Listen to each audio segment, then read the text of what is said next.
Hello everyone, welcome to our channel Shiksha Diksha Hindi class. में आपकी Hindi teacher Sonam है। आज मैं आपके लिए आपके सिलेबस में लगा हुआ जयशंकर प्रसाद जी द्वारा रचित नाटक ध्रुव स्वामी नाटक को लेकर आई हूँ, जो आपके सिलेबस में लगा हुआ है और ये आपको पढ़ना है। तो ध्रुव स्वामी नाटक जयशंकर प्रसाद जी द्वारा रचित है। आप जानते हैं जयशंकर प्रसाद छायावाद के प्रमुख कवि माने जाते हैं और इनका जो है हिंदी साहित्य के नाटक के क्षेत्र में भी बहुत महत्वपूर्ण योगदान है।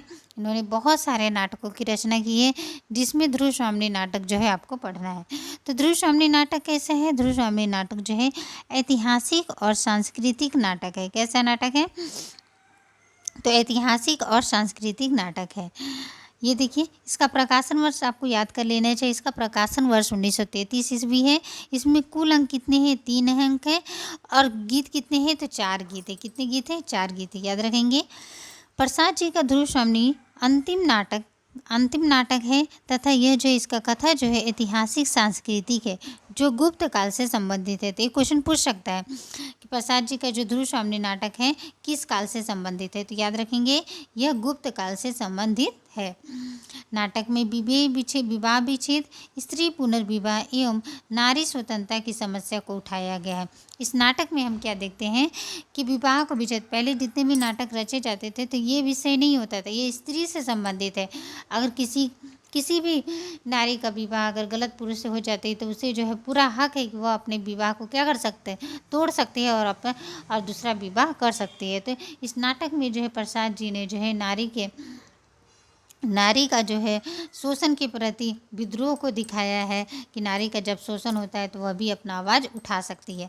तो वही बोल रहा है कि नाटक में विवाह विच्छेद, स्त्री पुनर्विवाह एवं नारी स्वतंत्रता की समस्या को उठाया गया है।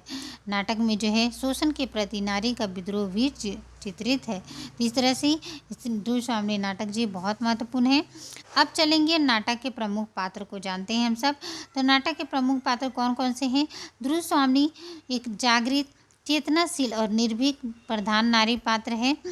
मंदाकिनी जो है नाटक की काल्पनिक पात्र है, जो अद्भुत राष्ट्र प्रेम से ओतप्रोत है। न्याय की समर्थक और नारी के अधिकारों के प्रति जागरूक है मंदाकिनी। ये चंद्रगुप्त की बहन भी है। मंदाकिनी कौन है? चंद्रगुप्त की बहन भी है। चंद्रगुप्त नाटक का नायक तथा प्रमुख पात्र है। चंद्रगुप्त क्या है? इस नाटक का जो है ध्रुव स्वामी नाटक का प्रमुख पात्र है। यह अधिकांश घटनाओं का केंद्र बिंदु तथा अंतिम फल का भोक्ता है। यह कर्तव्यनिष्ठ, साहसी, वीर, कुल मर्यादा का रक्षक और स्वाभिमानी युवक है। कौन? चंद्रगुप्त। रामगुप्त कौन है? रामगुप्त खलनायक पात्र है और जो मद्यपान करने वाला विलासी और षड्यंत्रकारी युवक है। जो रामगुप्त है वह जो है इस नाटक में जो है एक तरह से बोल सकते हैं विलासी प्रवृत्ति का जो है युवक है। शिखर स्वामी देखिए, शिखर स्वामी जो है रामगुप्त का अमात्य है, जो धूर्त किस्म का जो है व्यक्ति है, वह रामगुप्त का अमात्य है। सकराज कौन है? सकराज शकों का राजा है। संधि के लिए जो है ध्रुव स्वामी को मांगता है। वह जो है रामगुप्त से बोलता है, तुम अगर संधि चाहते हो तो ध्रुव स्वामी को मेरे पास भेज दो।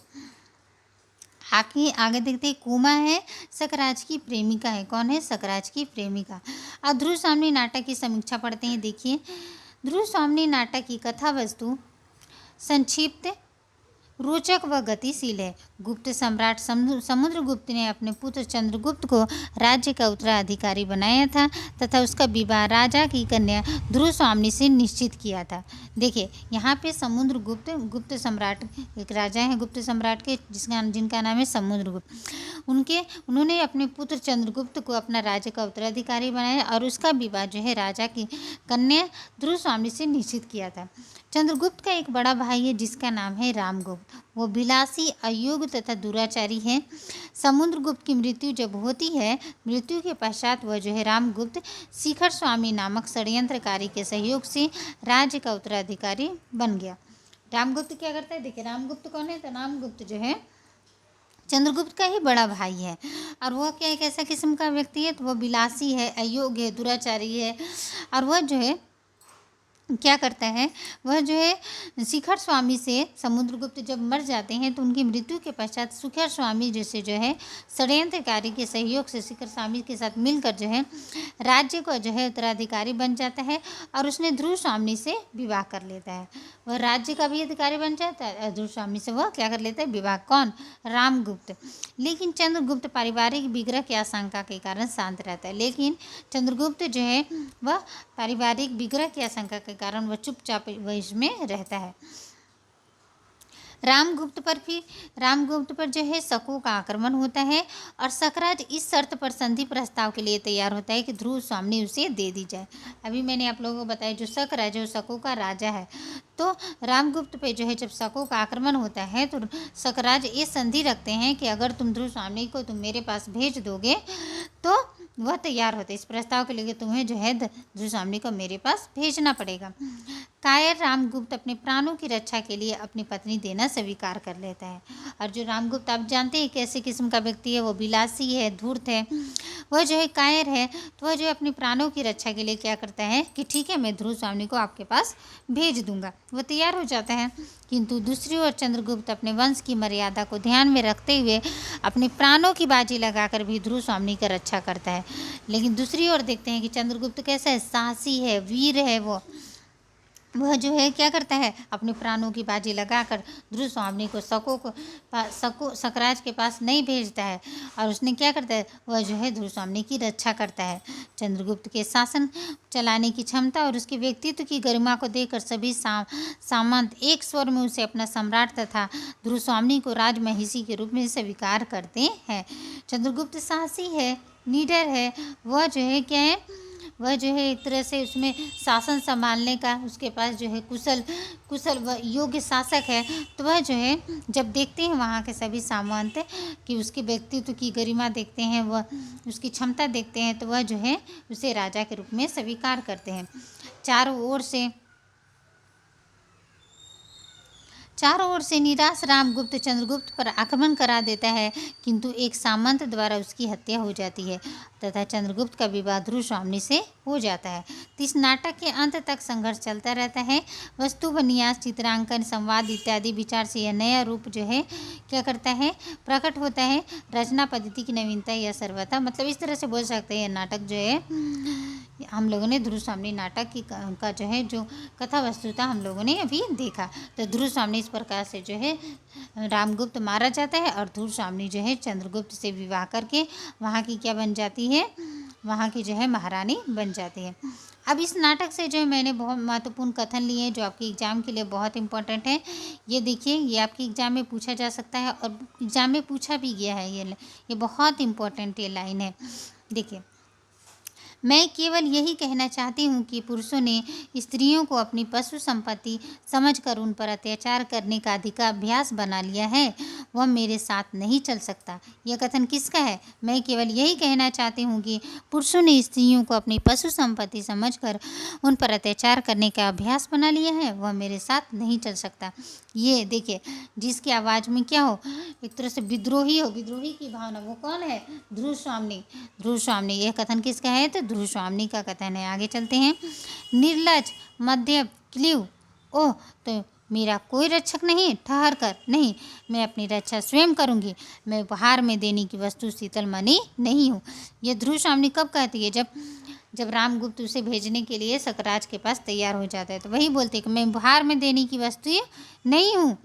मुझ में रक्त की तरल लालिमा है, मेरा हृदय उष्ण है, उसमें आत्मसम्मान की ज्योति है, उसकी रक्षा मैं करूँगी। तुम नहीं कर सकते तो मैं अपनी रक्षा खुद करूँगी। ये भी बहुत इंपॉर्टेंट है और ये भी किसका कथन है? तो ये ध्रुव स्वामी का ही कथन है। किसका है? ध्रुव स्वामी का। इंपॉर्टेंट है, आप याद रखेंगे। आगे चलते हैं। क्या एक राजा का प्रतिशोध एक नारी को कुचले बिना नहीं हो सकता?